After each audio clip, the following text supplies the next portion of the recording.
राज्यामध्ये वाचन संस्कृती वाढावी, मराठी भाषेचा प्रचार प्रसार व्हावा या दृष्टीने पुस्तकाचं गाव योजना राबवण्यात आली। या योजनेचा टप्प्याटप्प्याने विस्तार करण्यात येणार आहे। तसंच नव्याने विकसित करण्यात येणाऱ्या 4 गावांमध्ये वाचकांना दर्जेदार पुस्तकं उपलब्ध करून द्यावीत, असे निर्देश तत्कालीन मराठी भाषा विभागाचे मंत्री दीपक केसरकर यांनी दिले होते। मात्र या योजनेसंदर्भात आता प्रश्नचिन्ह उपस्थित होताना दिसतंय। पुस्तकाचं गाव संदर्भातील घोषणा ही केवळ कागदावरच असल्याचं चित्र सध्या पाहायला मिळतंय। याचा रियालिटी चेकही करण्यात आलं।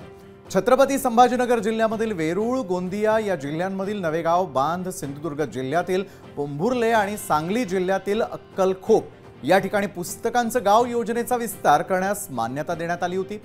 या गावांमध्ये विविध साहित्य प्रकारांची विभागणी करून 10 दालनं तयार करण्यात यावीत।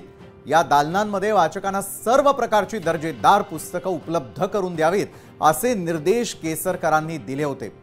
याबाबत केसरकरांना विचारलं असता त्यांनी त्याबाबत बोलणं मात्र आत्ता टाळलंय। तर या योजनेचा बट्ट्याबोळ झाल्याची टीका वारंवार विरोधकांकडून होताना दिसतेय। राज्य सरकारनं पुस्तकाचं गाव ही योजना सुरू केली खरी, पण मला असं वाटतं की त्याच्यावर पुढे काही झालं नाही। मला असं वाटतं की आता हे सरकार आलंय पुन्हा, त्यात ते काही पावलं उचलतील। कोकणातनं सुरू केली त्यांनी आणि प्रत्येक जिल्ह्यामध्ये एक गाव पुस्तकाचं गाव म्हणून ते विकसित करतील। कदाचित त्याचा विसर सरकारला पडलाय, त्यामुळे आता आम्ही त्यांच्या लक्षात आणून देऊ। तर दीपक केसरकर यांची बाजू नेमकी काय आहे हे जाणून घेण्याचा आम्ही प्रयत्न केला, मात्र या संदर्भात बोलणं त्यांनी टाळलं, हे अधोरेखित करावंसं वाटतं।